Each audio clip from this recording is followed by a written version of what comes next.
बंधू आणि भगिनींनो नमस्कार. महाराष्ट्र राज्य औद्योगिक समूह विकास योजनेअंतर्गत साडवली MIDC येथे विश्वकर्मा समूह उद्योग ही कंपनी उभारली आहे. शासनाच्या मंजुरीनुसार मार्च 2019ला कार्यान्वित होणे आवश्यक होते, परंतु या कंपनीतील मुख्य घन मशीन अद्याप चालू करून न दिल्याने संपूर्ण प्रकल्प बंद आहे. तसेच इतर मशीन दीर्घकाळ बंद राहिल्याने नादुरुस्त झाले आहेत. आम्ही वारंवार सरकारच्या उद्योग विभागाशी पाठपुरावा करून सुद्धा दिनांक 12 सप्टेंबर 2022ला माननीय उद्योगमंत्री श्री उदयजित सामंत साहेब तसेच माननीय विकास आयुक्त यांना मशीन चालू करून देण्याविषयी निवेदन दिले. 4 नोव्हेंबर 2022च्या जिल्हास्तरीय जनता दरबारमध्ये निवेदन दिले.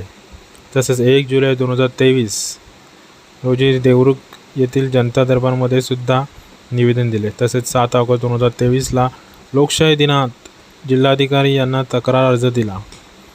त्याचप्रमाणे 9 ऑगस्ट 2023 रोजी तहसीलदार देवरुख यांनाही अर्ज दिला. घन मशीनचे पुरवठादार कंपनीच्या मालक यांच्या विरुद्ध दिनांक 8 सप्टेंबर 2023 रोजी देवरुख पोलीस स्टेशनमध्ये FIR दाखल केला. माननीय आमदार श्री शेखरजी निकम साहेब यांना भेटून दिनांक 15 नोव्हेंबर 2023 रोजी सर्व संचालकांनी कैफियत मांडली. त्यानंतर साहेबांनी आम्हाला सोबत घेऊन मंत्रालयातील उद्योग विभागाचे मुख्य अधिकारी यांची भेट घेऊन घन मशीन चालू करून देण्याविषयी सूचना केली. त्यानंतर हिवाळी अधिवेशनात 12 नोव्हेंबर रोजी मशीन चालू करून देण्याविषयी लक्षवेधी प्रश्न मांडला. तरीसुद्धा अद्याप शासनाने घन मशीन चालू करून दिली नाही.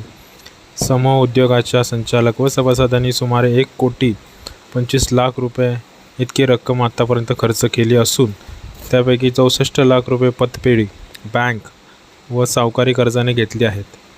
महाराष्ट्र सरकारचे 4,28,00,000 अनुदान मिळून सुमारे 5.5 कोटी गुंतवणूक झालेली असून मशीन चालू नसल्याने उत्पन्न काहीही नाही. कर्ज रकमेवर प्रचंड व्याज द्यावे लागत असल्याने प्रचंड नुकसान होत आहे. वारंवार शासन दरबारी सनदशीर मार्गाने पाठपुरावा करूनसुद्धा आम्हाला अजून न्याय मिळाला नाही. तरी 8 ऑगस्ट 2024 या दिवसापर्यंत सरकारने पूर्ण सामूहिक सुविधा केंद्र कार्यान्वित करून न दिल्यास अन्यायाविरुद्ध सरकारचे लक्ष वेधून घेण्यासाठी सर्व संचालक 9 ऑगस्ट रोजी देवरुख तहसील कार्यालयाबाहेर लाक्षणिक उपोषण करणार. तसेच अध्यक्ष श्री कमलाकर गोपाळ मसूरकर हे आमरण उपोषण करणार असल्याचा इशारा सरकारला देण्यात आला आहे. त्याचप्रमाणे दिनांक 12 ऑगस्ट रोजी रस्त्यावर उतरून सरकारला जाब विचारण्यासाठी तहसील कार्यालय देवरुख यावर मोर्चा काढण्याचा निर्धार केला आहे. तरी सर्व समाज बांधवांनी अन्यायाविरुद्धच्या या लढ्यात मोर्चात सहभागी होऊन आम्हाला साथ द्यावी ही नम्र विनंती. धन्यवाद.